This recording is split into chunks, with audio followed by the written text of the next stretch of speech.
Hello everyone, কেমন আছেন সবাই? আজকে আমি চলে আসছি জুরিকের সব থেকে আভিজাত্য মার্কেটে, যেখানে শুধু লাক্সারি খাবার, কাপড় চোপড়, এভরিথিং সব কিছুই পাওয়া যায়। এখানে সব উন্নত মানের আপনারা দেখতে পাচ্ছেন নানা ধরনের চিজ। এই চিজগুলো এরা এভাবে কেটেই খায়, তরকারিতে দিয়ে খায় অথবা নর্মালভাবে এরা চিজটাকে খেয়ে থাকেন। দেখুন বন্ধুরা, এখানে আছে নানান ধরনের চকলেট, দুবাই চকলেট, তারপর সুইট চকলেট, অনেক দামি এই চকলেটগুলো এবং অনেক টেস্টি।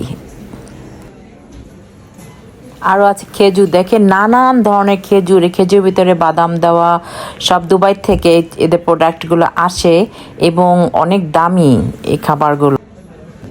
বন্ধুরা, আমার সামনে এই যে জাপানি খাবারগুলো দেখছেন, জাপানি সুশি, এটা 200 গ্রামের দাম 12 টাকা 90 পয়সা, মানে 12 ফ্রাঙ্ক 90 পয়সা, আপনার বাংলাদেশ টাকা 2000 টাকার উপরে। 200 গ্রাম খাবারের দাম 2000 টাকা, চিন্তা করে দেখেন কি পরিমাণের দাম।